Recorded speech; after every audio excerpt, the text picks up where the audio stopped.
special shout out to our friends who are members of Seniors Taking Action, and their leader is going to say a word or two as we get towards the end of our meeting. But most important, we have a very exciting speaker today, and Linda Warner from Indianapolis is going to introduce her. We are so fortunate to have as our speaker today, Anat Shenker-Osorio. Anat is founder and principal of ASO Communications, and she'll explain how her research and advice have led to electoral victories on progressive issues worldwide. Anat's in her third season hosting a podcast, Words to Live By, which I have recently started listening to. For several years, other ESD members and I have also followed her movement briefings and have found them to be very helpful. Her presentation is timely for us as we begin developing our messaging for our Get Out the Vote campaigns for the upcoming elections. I know you will all be impressed with Anat's work. And thank you for being here today with us, Anat. Thank you for having me. Should I take it away or anything else you need to say? No, we're ready for you. Okay, wonderful. I'm gonna kick off the slide share and get us moving. Sorry, just making sure that when I kick off the slide share, it goes to my slides and you don't see something exciting and salacious. I don't really have exciting, salacious things, but you know, just in case. And also that I'm sharing my sound. Huh. Okay, How's here it going there, young fella? Okay. Everything all right? Yeah. Good. Oh, it's asking me for a very weird, it's asking me for my password. Weird. All right. Hopefully everything's fine. I'm going to encourage folks to put themselves on mute. Just so your conversations don't accidentally slip through. I see a couple folks not on mute. So I'm thrilled to be here. I'm going to walk us through at quite a quick clip, something that we call principles of Mobilizing, because we deeply believe that we do not need to make choices between turnout and persuasion. And in fact, we would argue and find through research that turnout is persuasion, by which I mean that if your words don't spread, they don't work. If the quote unquote conflicted middle or swing voters or the disaffected base who is not feeling this election and doesn't want to turn out, doesn't hear your message, by definition, it couldn't possibly persuade them. And so a lot of times when we get into a conversation about messaging, we get told that we need to, quote, meet people where they are. How many of you have been handed that bit of wisdom? Meet people where they are. Yes, it's a common thing. And while it is important to know where people are, oftentimes, and certainly right now, where people are sucks. And the reason why we do our jobs and we do our activism and we do our volunteer work is because we need to move them from that often unhelpful place that they are to where we need them to be. And what we also find in research is that actually there is no place that people are. People are capable of believing multiple contradictory things, not precisely at the same moment, but they toggle between competing views of the way the world works. And so it's our job as progressive communicators to toggle them into the most progressive frame they can have and to hold them there. Frame is a much abused and overused word. How are you framing that? What's the frame? All framing means in linguistics is that words occur in context. Something as simple as me telling you I went to a restaurant last night instantly evokes in your mind food, waiters, waitresses, dishes, utensils, but it doesn't evoke a circus clown because you don't generally tend to think of a circus clown when I talk to you about a restaurant. I could tell you a story about how there was a clown at the restaurant, but your instant picture around the word restaurant is cemented out of your lived experiences and the times that you've heard that word used since your infancy. And so what we need to understand is that certain frames privilege progressive ideas and ideals, and certain frames actually work against us. So let's see some up close lived actual firsthand experiences. What happened to, sorry, something very strange is happening with my slide deck. 1 second. Oh, okay. All right. You know, what would this be if there weren't technical difficulties? You would think I would know what I was doing. And we don't want that. All right. So first marquee example, we see over and over again, not just within our own internal research, but in public polling, that when people are asked who is better for, quote, the economy, they inexplicably, perhaps to many of us, say Republicans, or the majority of people, and in particular swing voters or independents, they tend to credit Republicans as being better for, quote, the economy. But an interesting phenomenon occurs. When voters are asked who is better for your economic well-being, suddenly the majority credit Democrats. The same holds true if folks are asked who will grow the economy, who will help the economy. They say Republicans. I'm saying the majority, not every individual human. And when they're asked who will protect and care for cherished economic programs like Social Security, Medicare, et cetera, they say Democrats. And so just by engaging in the argument about who is going to grow the economy, we are already putting ourselves on the back foot. Now, of course, I know that in reality, the economy grows more under Democratic administrations.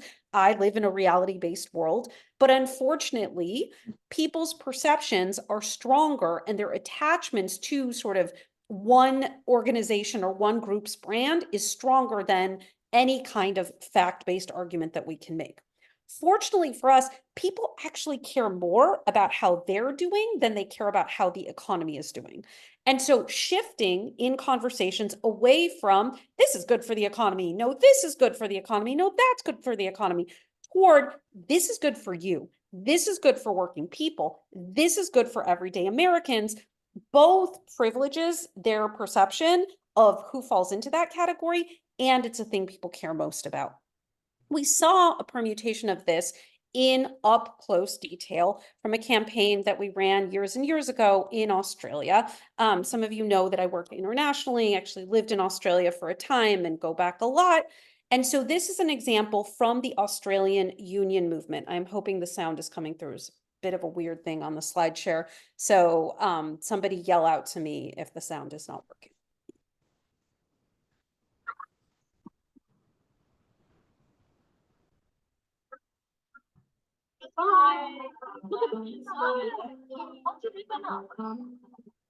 Where's your mum, sweetheart? Her boss made her work today. Don't you think it's time? Yeah, but the bank won't give us the loan, Dad. It's Tony's job. Yeah, but they've still got him on a short-term contract. More and more, the demands of business are eating away at the basic rights unions have won for all of us. Geez, you must be raking it in with all these extra hours you do. I hope they're paying you. Listen, why don't you say something? Have you met my boss? That's why unions are standing up for a better life for all workers and their families.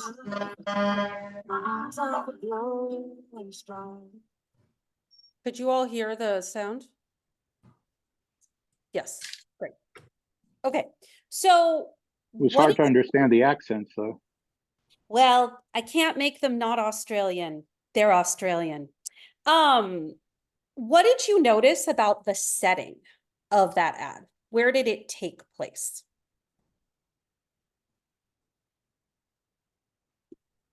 At a family dinner table was one of the elements of the setting.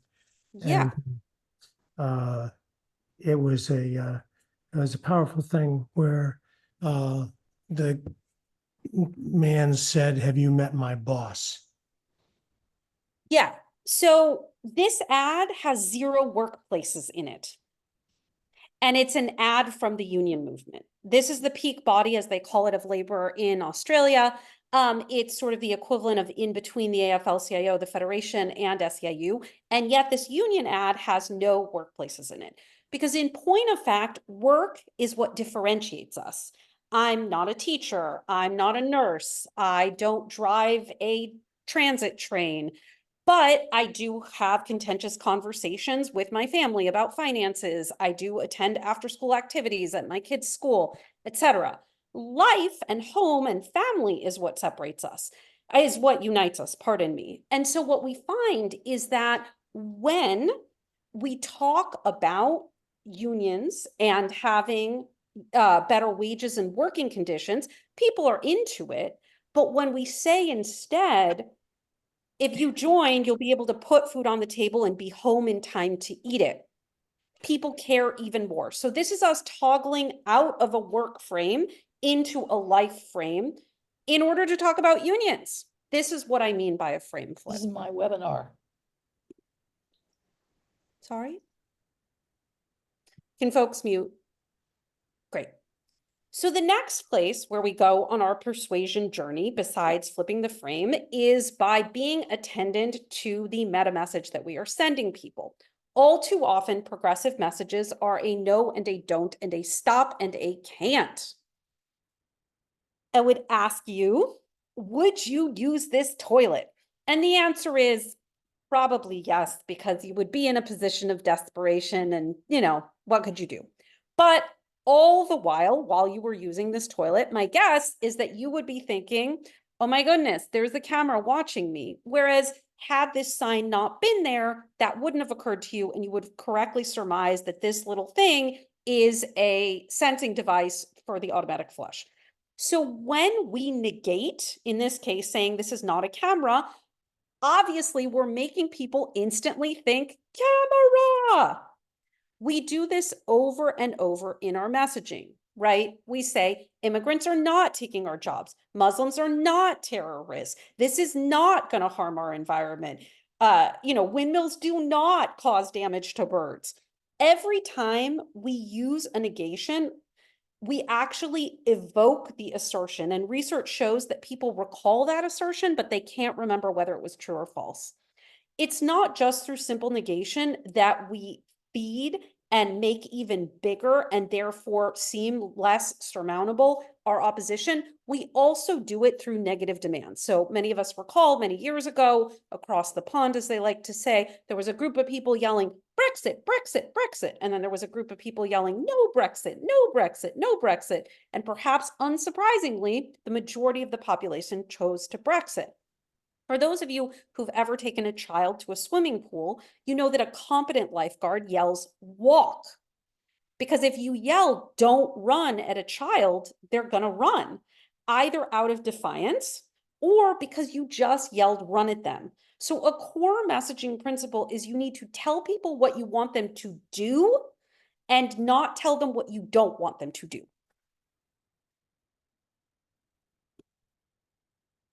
Part and parcel of this idea, which I just simply call say what you're for, and if you can't remember anything else that I say today and you can only remember one thing, have it be say what you're for, say what you're for, say what you're for, is that we need to try to work on empathy and not sympathy. In addition to often giving negative demands and using negations that actually reinforce the ideas of our opposition, we try to get people on board our train through different messages that are essentially, you should feel sorry for those people. And those people could be new immigrants. It could be people experiencing homelessness.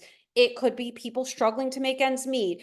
It could be, people who are struggling with addiction. But anytime our messaging is some form of, hey, those people over there, you should feel badly for them, you're engaged in othering. Because if it's those people, it's not you. It's not part of the target audience. And so what does it mean to shift from sympathy to empathy? It means, to use marketing parlance, you have to create an overlap of brand identity between whatever it is you're trying to persuade people about and what they already feel, what they already think, what they already care about. We just saw that in the Australia ad. Instead of showing a train driver striking because the conditions on operating the train are bad, and the people watching are like, I'm not a train driver, I don't know anything about driving trains. You show them in their household. And most people are like, yeah, I also have a household. I'm also familiar with contentious conversations. So you want to shift your message into a space people can understand. So here's an example from the Trump years. I think once I start playing it, will be very obvious to you what this is about. You are my sunshine, my only sunshine. You never know, dear, how much I love you. Nunca quitas mi cielo de mí. The other night, dear, as I lay sleeping, I dreamt I held you in my arms. despertarme, no te tenía. Escondí mi cabeza y lloré. Please don't take my sunshine away.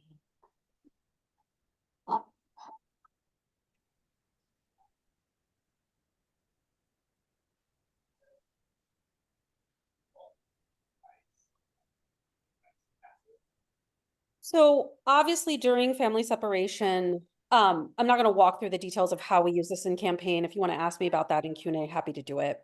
But I'm going to focus on the story. What we find in research is that when we show people in positions of victimization, whether that be kids in cages, we actually risk feeding the opposition's story that immigrants are like animals, because people see that and they're like, I've never seen my own kid or any kid that looks like my kids or any kids that I've interacted with in this situation. So what's going on in this ad is that obviously what we're depicting is probably the most common human activity there is, right? The lullaby, the putting your child to bed, and casting this family separation within a light that is familiar to people. We see this work very effectively on abortion as well. This is from a message test and approach that we actually had at the ready prior to the Dobbs decision. I'm going to show you the ad, and then I'm going to talk a little bit about what it does and how it works. Someone you love may struggle with a pregnancy they longed for that couldn't survive, that would endanger providing for the children they already have, that comes too soon after giving birth, that they were too sick to carry, that wasn't right for them. Someone you love might need an abortion someday. You can help ensure that when the day comes, they can get the care they need. Support you. So we actually made this ad. It was inspired and informed by work that I'd done with folks in Ireland, repealing the ban on abortion in 2018. And this storyline of someone you love is direct address. You're actually talking to the viewer. You're using you, which is direct address.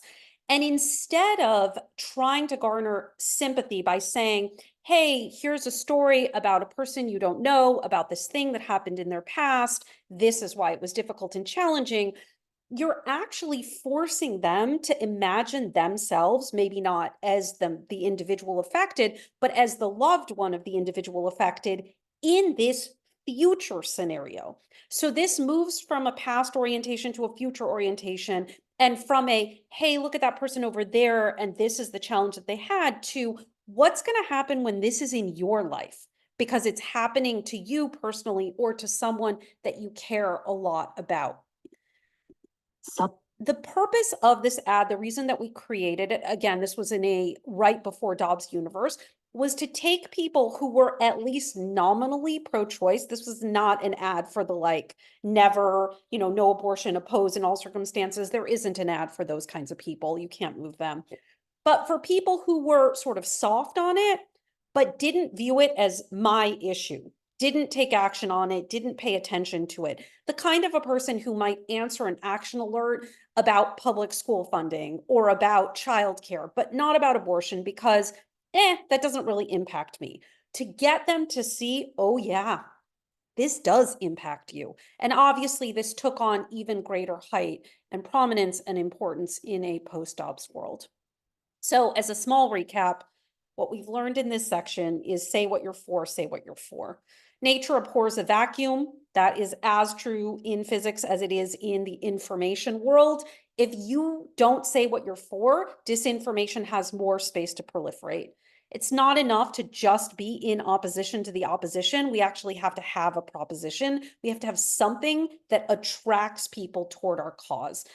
It's very difficult to break a signal through the political noise. People are bombarded by information constantly, and they are living in a whole lot of cynicism. So in order to actually make them want to do a thing, not just passively listen to a thing, they have to feel like they're part of creation of a good. The next lesson is that order matters. What we see in testing is that the same 3 sentences jumbled around in a different order actually yield a different result in terms of how persuasive they are. So I'm going to show you an ad that's in the correct order and then explain what's going on with it. This is from 2020.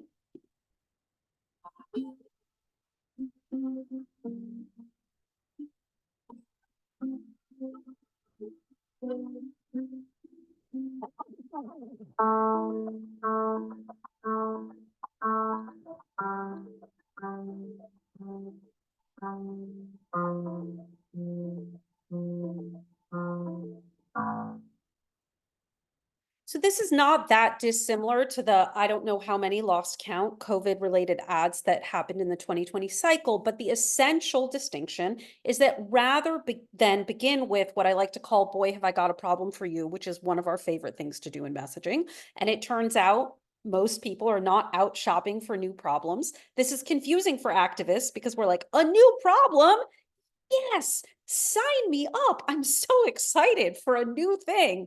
But most regular folks who are ideologically aligned with us, but who are not participating, maybe not even voting, they are all set for problems. Their daily life gives them enough. And so what we find is that opening, instead of with, boy, have I got a problem for you, but rather a shared value. If you recall in that ad, we said, who cares for us? And we showed a series of everyday Americans doing the right thing within the context of COVID. Then people will actually be enticed to keep watching and potentially by the end of it, start acting. It also, by opening with a shared value, makes the introduction of the villain, which in this ad, there was a record scratch, and then there was the whole, headlines from different media sources about how the Trump administration had botched COVID. It makes that villainy actually feel more villainous because it's introduced in contrast to the shared value. And then it closes with a vision of what it is we want. Notice that the ordering here matters. It's values, villain, vision, and it's 2 parts positive to 1 part negative. There is twice as much positive as there is negative, right? It's A, B, A in terms of negative and positive. We can do this negative, positive, negative ordering either as I just showed, A, B, A, or we can do A, B, A, B, A, B, A, as we have in this ad about revenue. Our money could go here, or it could go here. Our money could go here, or it could go here. Just imagine where our money could go if corporations paid what they owe instead of taking it for themselves. Tell your state representatives to demand corporations pay what they owe. So that had A, B, A, B, A, B, A. Yep. But always begins positive and has more positive than negative. So the next principle that we have to explore, that was say what you're for and order matters, is unfortunately for us, politics isn't a game of solitaire and our audiences don't just hear from us. If they did, I don't think we'd be on this webinar. We'd be on vacation. They hear the unrelenting rallying cries from the other side that has, as we know, its own media environment, its own bubbles. And so what is it that they hear? Well, they hear, this is my remodified take on CRT, by which I mean crime, race, trans. They hear a never-ending cycle of scapegoating, race baiting, fear-mongering, basically the oldest trick in the authoritarian book, There's Nothing New Under the Sun. Look over there, right? Do you feel like you don't have enough? It's because of the immigrants. Do you feel like your life isn't how you want it to be? It's because of inner city crime, which is, of course, code for Black people. Do you feel like your way of life and your country and everything you recognize as being taken away from you? It's because of gender ideology. This is the siren song of right-wing authoritarians, not just within this country, but we see it in Hungary's Orban. We saw it part and parcel of the Brexit campaign. We see it in the Australian right-wing movement. We saw it from Bolsonaro in Brazil. We've seen it throughout history. It's because they have one tune and they very, very effectively sing it over and over. I'm going to show you an example. There's 800 billion examples. I find this one particularly funny. When I show this example in other countries, they legit believe this is an SNL style parody, and they do not believe me that this is an actual US political ad. They're like, that's not a person, that's an actor. You're going very far to make this point, Anat. But I think those of us who live in the States know I'm not this clever. I didn't make this up. This is a real ad.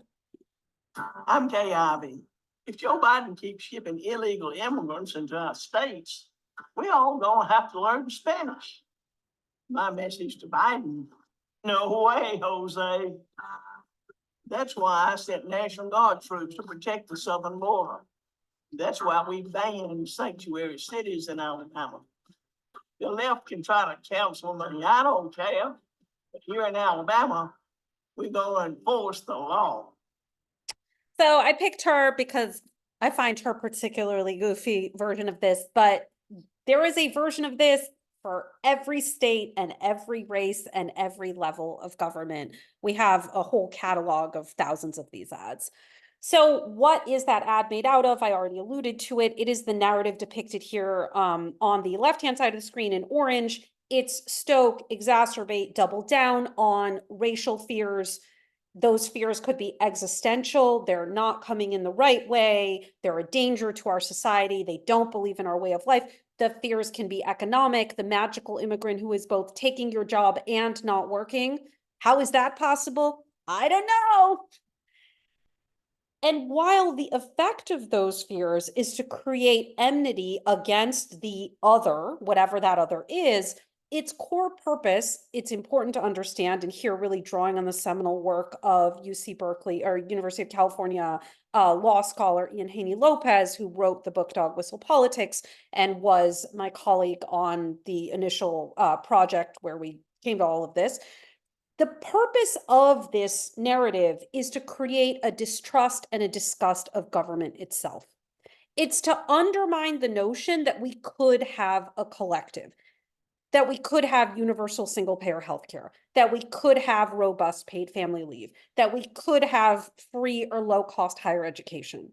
We're meant to understand that we can't have a collective whatever because there actually isn't an us. There's a them that just doesn't want to work and just wants handouts, of them that doesn't teach their children the right things, of them that's undermining our traditions and way of life. Does any of this sound familiar? Some of you will know, right, that Nixon sort of didn't patent this is very old, but kind of saw it in its heyday through his Southern strategy. And his key advisor, Lee Atwater, actually spelled out that this is what you got to do. You got to use racially coded speech like forced busing and states' rights, and later with Reagan, welfare queens, which indicates, like a dog whistle is audible to a dog, but not the owner, that these folks are talking about race, but they have presumably plausible deniability because they're not literally using race words.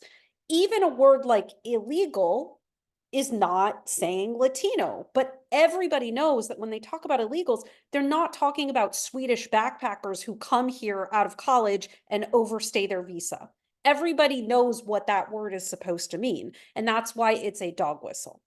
The antidote to this, which we have found and honed and tested and used over time across battlegrounds, and not just within the United States, but outside of it, is something we've come to call the race class narrative, which is depicted in purple on the right-hand side. How does the race class narrative work? And its newer form, the race class gender narrative, well, it uses the same architecture I already introduced. I wouldn't tell you one thing and then undo it. That'd be confusing. I'm just putting some meat on the bones. So as I told you before, it begins with a shared value. In this case, that shared value either names, or if we're using visuals, shows race, gender, class, whatever the axis of division is that the right is trafficking in for our particular conversation. It then names the villain second, like I told you before, and it does it in a specific way. It calls out how those villains either exploit divisions across race or exploit lack of familiarity with trans people, and it talks about why. The reason why they need us pointing our finger in the wrong direction is so we don't notice that they're picking our pockets. This is what allows us to both signal the particular harms to the communities that are being scapegoated and reviled and shamed and blamed, and also how the right wing doing this ultimately is bad for all of us, right? If they can convince you that Juan standing in front of Home Depot looking for day labor is, quote, taking your job, you won't notice that actually Jeff Bezos took your job. If you're punching down, you aren't punching up. And that is really the entire core of their story. It then emphasizes unity and collective action to achieve victory, makes people feel like this is the winning team, winning is possible, and it connects whatever we're asking of people, volunteer, join, protest, vote, whatever your call to action is, with some vision, some beautiful tomorrow that they want to achieve. So what does it look like to do that in a very succinct 30 seconds? Daddy says that no matter our colors, what genders, we all want freedom to live our dreams. But Mommy says that there are bad guys trying to get money and power by telling us who we can be, what we can do, even who we can love, deciding our futures for us. But I'm a superhero. You can be one too if you demand action and vote for freedom to wear a cape or not. I'm gonna keep my mouth. Daddy says that no. So essentially, the question we want to ask ourselves over and over when we're trying to formulate a message is, what conversation is our opposition trying to get us to have? They're trying to get us to talk about how the border is in chaos and it's insecure and Democrat-controlled cities are overrun and there's crime everywhere. That's what they want us talking about. And as long as we are always in reaction to them, we're still on their conversational terrain. We're still in their advantageous framing. So we need to ask ourselves, what conversation do we want to have? What do we want people to keep top of mind? Notice this is not an instruction to be silent about race or to be silent about injustice. That is not what we're saying. We can't be silent because, again, politics isn't a game of solitaire. If we choose to sit it out on these questions, then the only thing conflicted voters hear are these odious, noxious, fear-mongering messages from the other side, and they get left unchecked. So the next lesson in Mobilizing is that we want to sell the brownie and not the recipe. What does this mean? It means that just like when you buy this box and you see this lovely brownie on the box, but then you open up the box, and I think I'm not spoiling it for anyone. You know that inside this box, there actually is no brownie. I know, it's sad. Inside this box is, of course, powder, and then on the back is a set of steps that one must take in order to turn said powder into said brownie. We need to stop selling the recipe and start selling the brownie. The names of our policies should not be our message. You should not be taking your policies out in public. Those are for nice little conversations among policy people. What we find, for example, is that when we ask people, do you want paid family leave? The majority of Americans say yes, that they do support that. But when we say instead, do you think everyone should be there the first time their newborn smiles? Way more people say yes.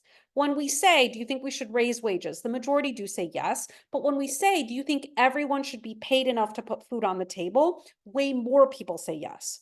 When we say, do you think we should have universal single payer healthcare? Jury's out, depends how the question's asked, depends when. But when we say, do you think all of us should be able to see a doctor when we're sick and not get sick worrying about the bill? People say yes.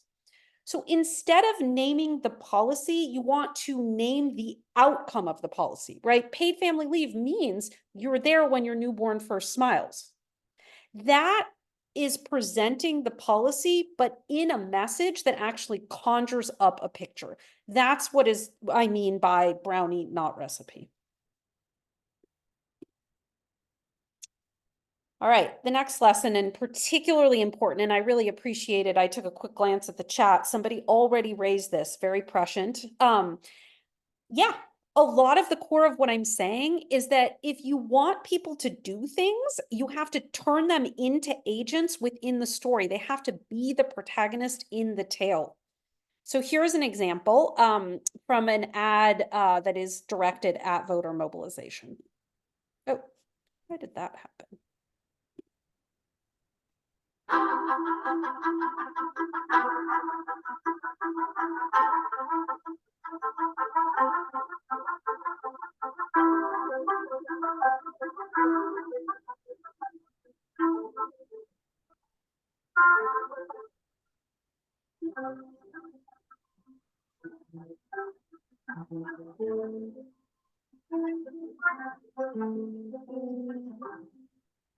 So this ad very simply takes people through a series of positive identities, but those identities, at least arguably until we get to Rosa Parks and John Lewis, they're not, when we say you're a leader, we're not showing a CEO in front of thousands of people. We're showing a teacher leading a group of students, right?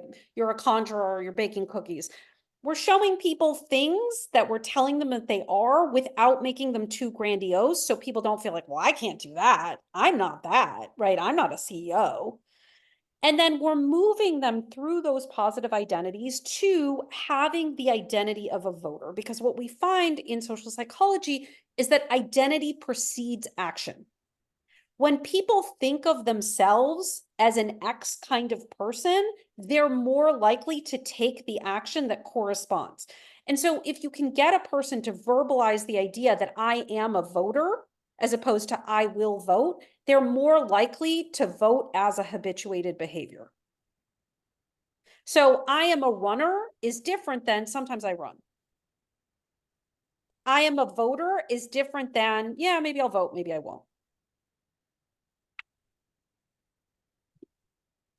Another way we make the audience into agents and we fight against cynicism, which is in many ways our core obstacle, in some senses stronger than the actual opposition itself, is by reminding people of things that we have achieved in the past. I will show you that in a super speedy GOTV ad and then talk about what it does. I don't know why that's happening. 60 years ago, this seemed impossible.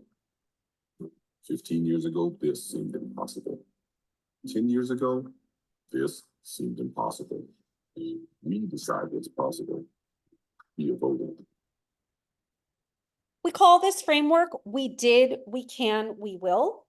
I know it seems super simple, but it turns out showing people examples of past accomplishments increases the likelihood that they actually believe that we could accomplish something else.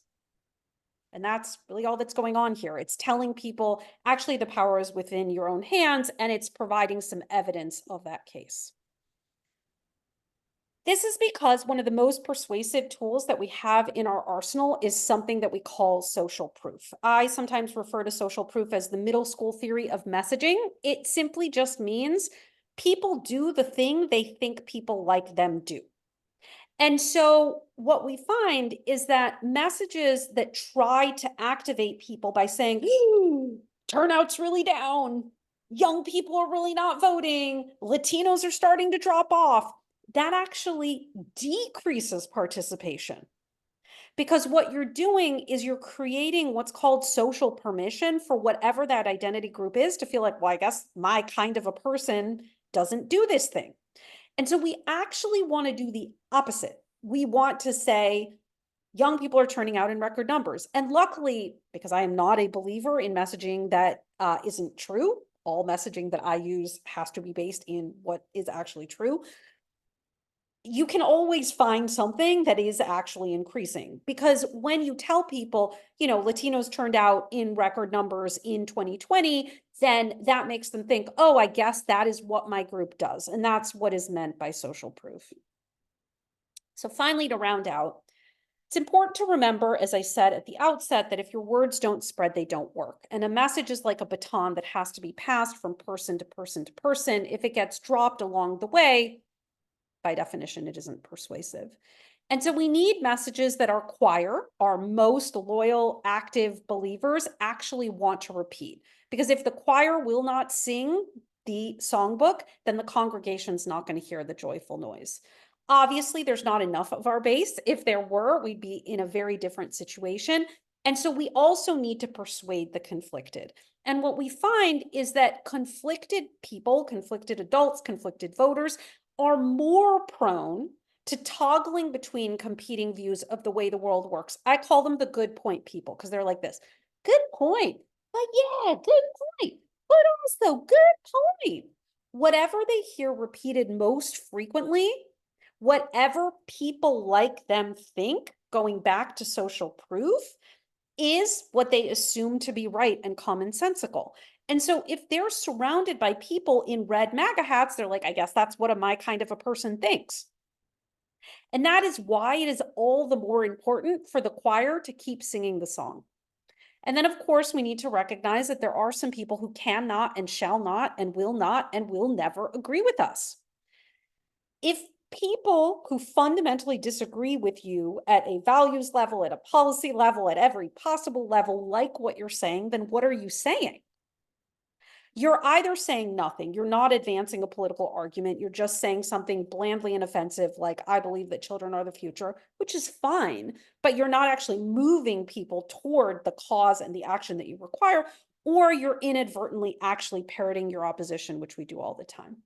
So to leave off of an example of doing just this, in Minnesota, having done the race class narrative initial research in 2017, put this into widespread practice through a campaign we called Greater Than Fear. Some of you will know that the rural parts of the state in Minnesota, they call it Greater Minnesota instead of saying rural Minnesota. This, of course, is where the concentration of anti-Black, anti-Muslim, anti-immigrant race baiting and fear mongering was concentrated because of the Somali American population in the state.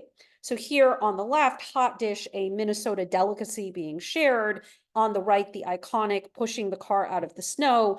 If you've ever spoken to a Minnesotan within, I don't know how many minutes, I think they're required to tell you the pushing the car out of the snow story. They all have one. I'm from Wisconsin. We have them too. So here's an example of an ad, again, using the race class narrative that is very much Minnesotan.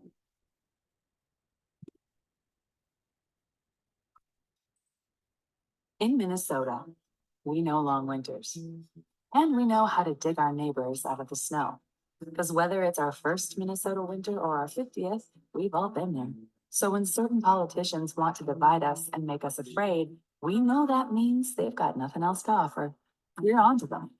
There are lots of ways to be Minnesotan, and all of them are greater than fear. In Minnesota, we're better off together. Vote Greater Than Fear between now and November 6th. I'm not going through all the things that we won with these things, but lots of things, wins. Greater Than Fear was not just pretty ads and social media, it was also organizing, because there is no communication without organizing. And so these are folks in their long sleeved Greater Than Fear shirts, because it's cold in Minnesota come, October, from different organizations going out and canvassing in this brand.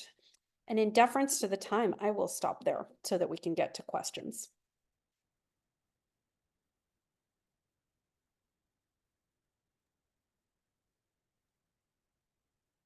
Linda, are you connected? Yeah. We have one question from the chat. It's, can you discuss how we might structure the discussion to help participants flip their script? and turn threats into opportunities for persuading others. Yeah, sorry. Sorry, Linda, that was my question, and I actually lost the first part of it, which was that we're planning next week, Anat, to challenge our members to, in a member meeting, to apply what you're teaching us today and to break into small groups and to ask them to identify the threats that they care most about and convert those threats, flip the script, if you will, into positive messages that would be persuasive to others. And so the question is, what guidance might you have for us in that activity? Yeah, so can you give me an example of what you would think of is like by a threat? Because I don't know how you're categorizing that. Is that like book bans, or is that like, yeah, what's a threat in this activity? Rights being taken away, book bans, rule of law disappearing. Okay. Great, great. Okay, perfect. Thank you for clarifying. So what I would do is I would break people into pairs, and we often do an exercise that we call brownie recipe, and you can modify that for this activity, where you can say that one person in the pair, they name the threat, as you've said, that they care about, and the other person has to flip it around and say, if that threat didn't exist, what would we have? What would be the affirmation? So obviously, just to take an example, if the threat is book bans or, you know, perversions of curriculum, and I'm using that example because it wasn't one of the ones you listed, and I'm not trying to do your homework for you, so I'm using a different example. You would say, our kids get honest and accurate history. Like the absence of the ban is the presence of what? So make people do that. And then that becomes the opener of the thing. So in the case going into, continuing with my example, we would say most of us believe that all of our children should learn the truth of our past so they can understand our present and be able to create a greater future. But today, a handful of politicians want to ban books and censor what our kids learn because they fear that by knowing the truth, kids will be empowered to join together to, you know, create a more inclusive, equitable, and just world. Like that's the villain sentence. And then you can take them into the vision sentence. By joining together across our communities, we can elect school board members who believe that every single child should see themselves reflected and learn all that they have the power to become. That's messy and would need to be copy edited, but you can both do the exercise of flipping from one partner names the threat, the other names what kind of a world would be if we didn't have that threat. And then if you want to go into a harder, longer exercise, actually create a message that goes values, villain, vision. To see them, to hike them, to fish them, to whatever you like to do in your life? Or will we have a future in which our air and water is so polluted we can barely leave our homes? Will we have a future in which our girls have the opportunities and passion and support to be whatever they want? Or will we have a future in which a handful, a wealthy white few, get to control us and decide our futures for us? So the first thing is, it's actually much more helpful to actually exit the Biden v. Trump frame and into the like, which future do you want frame? That doesn't solve all of the issues. I'm not saying that no one is ever then going to be like, yeah, but Biden this, but Biden that, but it's more effective. The other thing that's more effective is not to focus on Trump is this, Trump is that, because that does invite out of people, well, Biden is this and Biden is that. And instead to say Trump will do, because when people are making a comparison between will do and will do, as opposed to personal characteristics, we're in a better spot. The other thing I would say, and I know this is a long answer, when people are bringing up their concerns about Gaza or about how Biden has governed, and in particular with respect to foreign policy in Gaza, what is not helpful, and maybe I'm telling you what you already know, is to lecture them and be like, that's ridiculous. You're being absurd. You're going to ruin everything. You're going to get us fascism. Like, how dare you care about that? Because most humans really don't respond well to, here's why you're being an idiot. Please listen to the rest of what I'm saying. That's just like not how humans human. And so the other thing that we find in particular with that kind of a person or voter is to say, I hear you. The situation is atrocious. It's hard to say anything, find anything to say about it other than the loss of life in any place among any people. It's a horrific thing to witness. And I think that all people of good conscience, certainly it sounds like you and me, what we want is to see an end to bloodshed. And the question before us is really, how do we make that happen? Like, how do we get a future that we want? And one thing I know to be certain is that part and parcel of getting the future that we want is having leaders that allow us to protest in the first place, that allow us to question them in the first place, that allow us to speak out and demand better policy about anything in the first place. And what we're confronted with in this election is really, will we be able to even protest? Will we be able to even strike and march? Or will we have all of those rights stripped away? So you can also do that. Okay, what verbiage message quickly attracts the attention of high school seniors who haven't yet registered to vote? Yeah, so we've been experimenting with different things. One of the things that we find really strongly is to channel that innate desire for defiance, which is, a hallmark of adolescence and developmentally very appropriate, into the kind of defiance that we want, right? So what that sounds like is, for example, hey, you know what? I think it's time for you to speak for yourself. Like, you get to speak for yourself here. You get to play an integral role in deciding for yourself what kind of future you will have. Another way of saying that is, if you don't decide, they'll decide for you. And so basically what you're playing off of is the kind of, F you older people, don't tell me what to do, but channeling that in a helpful direction. I tell you as the mother of a 17-year-old. Okay. Anat, you ended by saying that putting out our messages is not enough. We also need to get out there and canvass, talk to people directly and interact. Many elders feel they can't go do that. They prefer to work from our homes, postcards, letters to the editor, etc. Can you help get more of us out into the community? Things we can do that don't require more energy than we feel we have. Yeah, so all God's critters got a place in the choir. We all got to do as much as we can do in the ways that we can do it. And canvassing is certainly not accessible to a lot of people.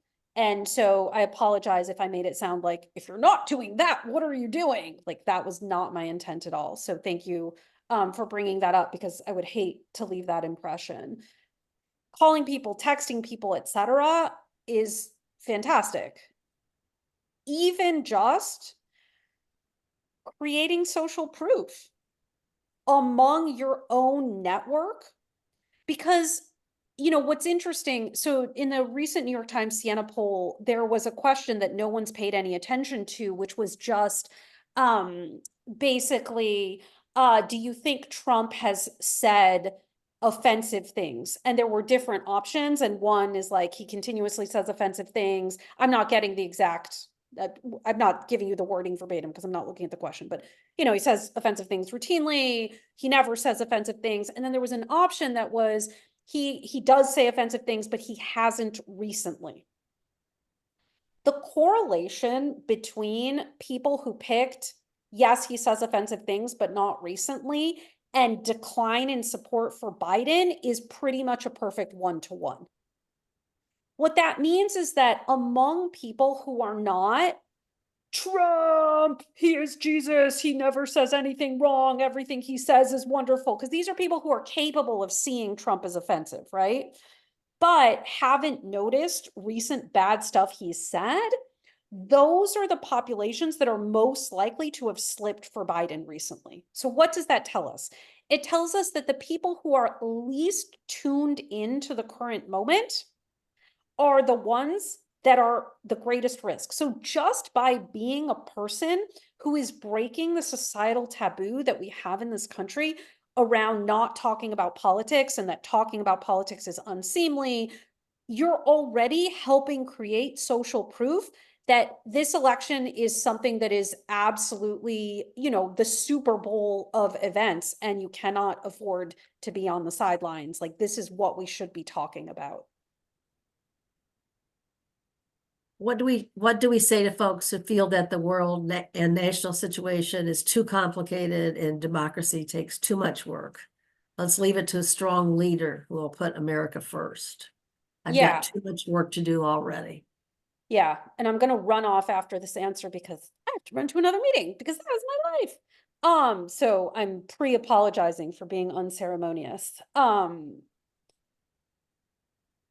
When we're engaged in political discourse, we need to keep in mind our theory of change. Our theory of change is engage the base, persuade the middle, marginalize the opposition. If you've made an assessment, and it's a judgment call, that you're talking to someone who is unpersuadably pro-authoritarianism, then unless it's just like an itch you want to scratch, which, you do you, I'm not here to kink shame. Like, if you somehow enjoy kind of being in a sparring match with someone who can't be moved, like, I sort of get it. It's like picking a scab sort of a thing. I'm not here to judge. You shouldn't be talking to them, not from the vantage point of an actual theory of change. Our task in this election is the same task that we successfully did in 2018, in 2020, and in the states that we won in 2022, which is to reassemble the Avengers, to reassemble the majority of people who, when confronted with an odious, terrible regime that wants to take away our freedoms and control us and decide our futures for us, decides to turn out and decides to vote the right way. And anyone who falls outside of that camp, you're wasting your breath and you're wasting your own time to talk to them. There's nothing that you can say.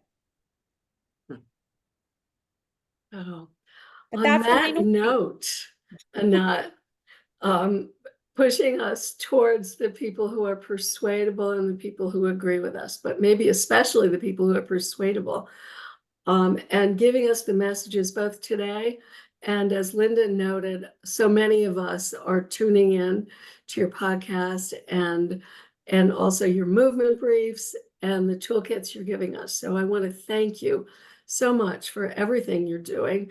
I'm going to ask Liz to be sure that if there's some things you recommend over time, we pass them on to our people, because we have a wonderful group of elders who do want to work together and have worked together. So thank you. Thank you so much for being with us. And thank you from Seniors Taking Action as well. Yes, thank you.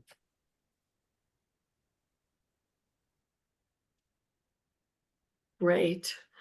Well, that was wonderful. And I think Linda told us that we're going to be able to share the recording of today's meeting within the next day or two. So you'll all have that recording. It is very interesting that Anat's people say, please, she did not want to share the slides, and she'd ask us to be careful with whom we share the recording. We won't put it on our website in the archive, because she's put in there quite a bit of insight that she'd rather the world not have access to, in particular, some of those groups that we might not want to be talking to. So thank you for being here. What I'd like to do now is we have two more things to do. One is to split up into small breakout groups and have a chance for only 5 minutes to talk about what did all this mean to us in the way we are working forward.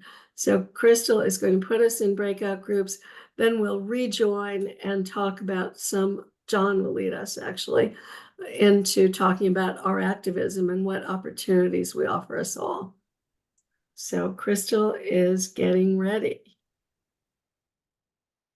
Thank you, everybody. Okay, This oh, that was quick. is- Nice to meet you both. Yeah. Good to meet everybody. I think we have a few more people who are coming back from breakout sessions. And while you're coming back, let's just say, I really do understand that that was a very quick breakout session. And it is giving us time to talk about what we're going to do. Although I will say in my own, I thought we pulled together some ideas that should propel us forward. The question of what can we learn from Anat and how will we incorporate that in what we're doing in ESD and EAN and in other places is when we got a chance to begin. And it's one that I think Rob Dobson mentioned earlier. He's going to lead us next month in a session much more focused on, okay, this sounds really good. What does it mean for what we're doing and how do we figure it out? And we'll be sending you more information about how to carry on from this. Two things, in the interest of time. First, I want to ask Mary Mulville, who is the leader of Seniors Taking Action and who has joined us and invited a few of her people to join us today. I'm going to ask her just to take about a minute because they are not a 501c3. They're an activist group that is particularly interested in messaging and what we're doing, and also seniors. So Mary, would you just introduce your group and tell us what you think quickly? I am really happy to do so, but I don't have a full screen. Is the person on your end supposed to create a full screen or not? All right. Mary, we can see you. Oh, Yeah. okay, fine. Okay, thanks, Judy. Judy is also And from I'm here Seniors too, Taking Action. Mary. It's Berna. Oh, and Berna. Okay. Well, good afternoon, everyone, and thank you for mentioning us so many times and giving us such a nice welcome to your organization. Seniors Taking Action was founded 5 years ago, and our goal is to get out the vote. And we do that by writing postcards, letters to the editor, and op-eds, and anything else we can do. Even in New York, we sometimes go door to door to try and get out the vote. We are in 18 states around the country, and every Wednesday at 11 o'clock, we have a Zoom, and we welcome heads of nonprofits, we welcome candidates, authors, all of those who can inspire us and keep us going with regard to what is going on in the country. But we are basically out there to get out the vote. And thank you very much for this opportunity. Well, thank you. And Mary, I should say, Diana Shoemaker and I, and maybe one or two others, are looking forward to asking you if you would meet with us in a couple of weeks to see how we can, in our different pathways, move forward. Can I see your hand? We have to turn it over to John. You get 10 seconds. Okay, I just wanted to ask Mary, the get out the vote. One of the people in my breakout session is really interested in high school voter registration, and I told her ESD does that in the close states, but doesn't do that in California where she lives. Wondering if Mary has suggestions or maybe can hook up with yeah. Dana. And if you remember her name, I'm going to cut you off there. Yeah, if you it's remember Dana. her name, that's actually not true. We can help with that. And yeah, talk to Dana. Okay, so thank you. We work with the Civic Center, which is out of California. And we do too. Oh, you do too? Okay. We all do. All right. Everybody does. Okay. Everybody does. So we have a lot in common. We are all together in this.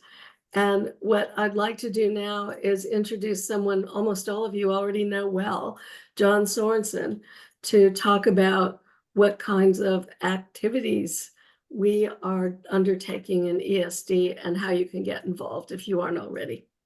Over to John. Yeah, thank you, Therese. I'm going to share my screen here. Make sure I get this up right and share this. And I'm going to put it on the slideshow here, starting from the beginning. So does everybody see this?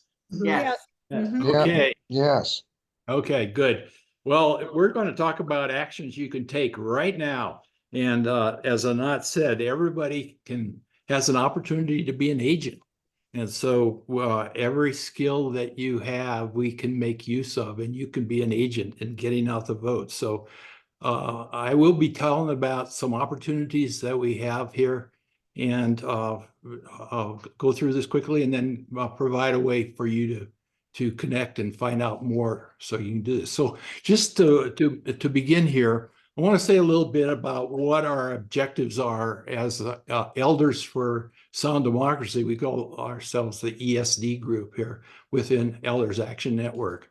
Our number one objective really is to provide pro-democracy support for voter registration elections. And that's our dominant project for the year.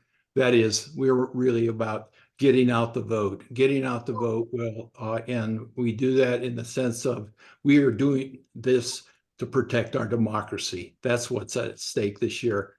Part of the way we do that is we're harnessing a network of state teams so that we can work at all levels, from a national level down to the local level and everything in between, because it's all important. It's all part of being a sound democracy.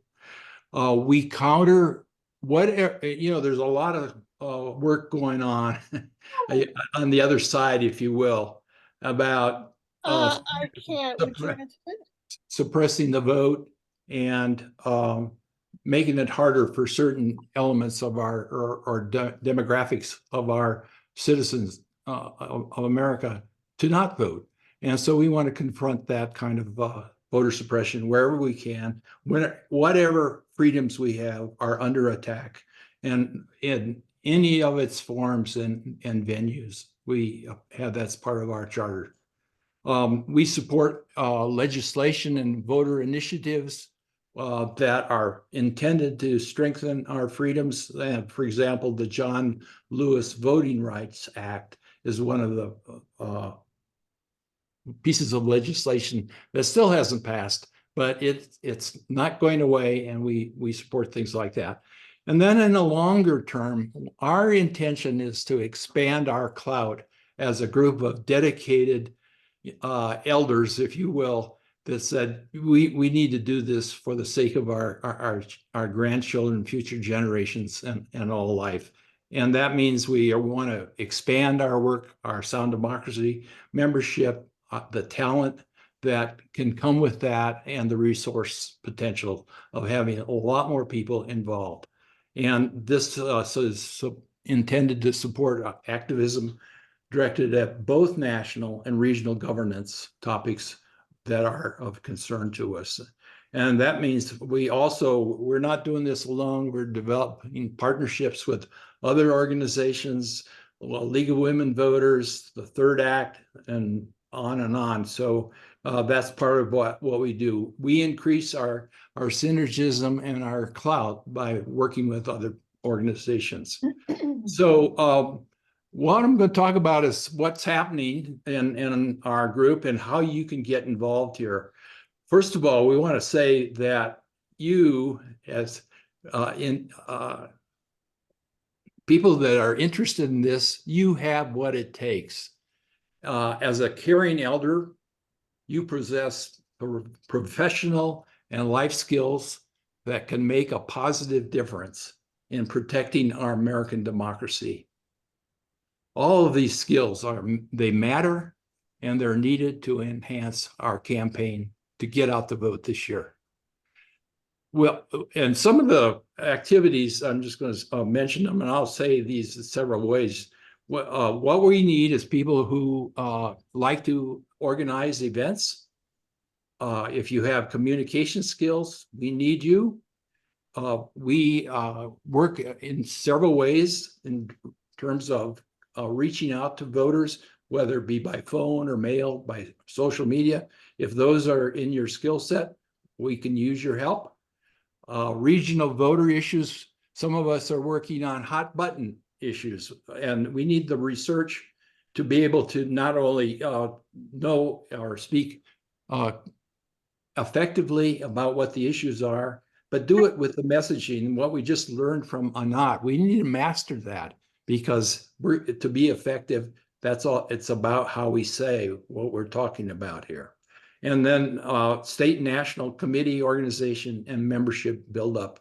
If you like to be an organizer or like to reach out to other people, we need that. Some of you just want to be worker bees, and that's great too. Those are you who say, just tell me what you need to do and I'll put me to work. So everybody's welcome. And I'm going to talk about this, and I'll say this more. You will get these PowerPoint slides, and there's going to be this link there. Click here for more details. Gives you a lot more information on what our jobs are and what you can do to engage with us. So first of all, from a national point of view, this is what we're doing with getting out the vote from a national perspective. And we mentioned earlier, we're working with the Civic Center and high school senior class voter registration. And we're doing that in our own states and some of the select swing states that I'll be mention about later on what I have to say here. We are also working with the Environmental Voter Project. There's a lot of it, and it's counterintuitive, but there's a lot of registered environmentalists, millions of them who don't vote. And we're working with the Environmental Voter Project to connect with those people and urge them to vote. If you are interested in reaching out to a group that, if you, this is a good group to be going after, because environmental voters will vote for the climate. And we all know that climate action is something that's very important. We need to take that on. So if that's something that appeals to you, that might be where you might want to work. We're also working to define what are some of the key issues that are really relevant in this election, such as reproductive rights or gun safety, and the learning how to focus on those issues in an effective way, using the language of good messaging, is something that's underway in what we're doing right now. And if that is your calling, let us know that. General campaign supporting takes a lot of teamwork and committee work. So we have several committees working on different aspects of that. One of them is just the campaign project initiation and the tactical guidance that's needed on our parts to be able to be effective in our getting out the vote. We have a communications committee that does all the communicating that we need, or takes care of the bulk of that. And that's like, what do we put on our website? Well, I'm going to say a little bit later about our new newsletter that we're producing. We're going to be working on using social media effectively. If communications is your thing, that might be a committee you would like to work on. We do research. We want to not just be surface in our knowledge of these issues. So we need a lot of research on each of the issues and what are the arguing points that we need to master. And then as we go along, we also want to ask ourselves and answer, what is it that, how effective are we? How many high school seniors are we registering to vote? How many different people have joined us in one of these activities? So there's a lot of data to be collected, and we want to do that and analyze how we're going. After the November election, we will look at this and say, how well did we do this year? And it's not like this is it this year. We want to have a successful outcomes this year, of course, but our work is going to continue after that. And we will continually look at how we're doing and work to improve that. So any volunteer engagement is one thing. New people come to us and they say, what can I do? Peg English is looking at me right now. She's in charge of that. So if you are interested in reaching out to new people or people looking for something to do, that might be a committee that you would like to work on. And then the other part of it is we're building these state teams and they need to be coordinated and supported. So again, another team to work on. I'll say more about that later. And then also our partnerships. We're working hand in hand with Third Act. Some of you know, I mentioned the Environmental Voter Project, working with the Civic Center. Those are partnerships that we are building and we're learning how to collaborate effectively with them. And we are thinking of these as long-term relationships. It's part of our building out our network of who we are working with now and who we will be working with as time goes on. So again, you'll get this, and when you get it, be sure to click on it to find out more information. So let's see. One thing I mentioned, the newsletter, we're just launching our first issue of our ESD monthly newsletter. And we're targeting it, the date that'll come out next Friday, the 26th, a week from this Friday. And you'll all be getting a copy of that. It's produced by our communications committee. Several of them are on this call. What the index for this newsletter is going to be or is first of all, what are the things we're doing? We're talking about this here, but we're going to tell you more detail about that. Then we're going to have a straight talk section to counter some of the misinformation that's out in the media. We're going to put a spotlight on different activists as we go along, what they're contributing, just to highlight what amazing work elders are really doing across the country. The fourth element will be what are the common values that we share and how do they manifest? It's, we live in a lot of negativity out in the world. We want to put a spotlight on the positive, the commonality of each of us. And then finally, we'll have something about upcoming events. So our needs as a communications committee, if you'd like to do research or reporting or writing, editing, or illustrating, we can use your help.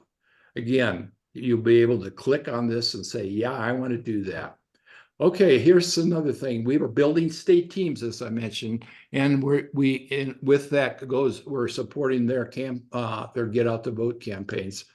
Active states right now, we have 4: Arizona, Florida, Georgia, and Wisconsin. We have interest in 5 other ones. If anybody is wants to work in a different state, that's Michigan, New Hampshire, Nevada, Pennsylvania, and Texas. So lots of choices. We're learning how to help these states get started and support them in what they're doing. And we are in part of the states. One thing about working on a state, you don't have to live in a state to work in the state, because a lot of the work we do is pretty much virtual. So some projects underway. Well, we are adapting the national projects like Environmental Voter Project and so forth to what is pertinent to the state and what their interests are. We're also aiming the work we do at the hot button issues of a particular state. Like, for example, in Arizona, water rights is a big deal. And so we're working with the voters and the citizens, I should say our team members in Arizona, to really say, how do we effectively bring that to the fore as far as messaging and getting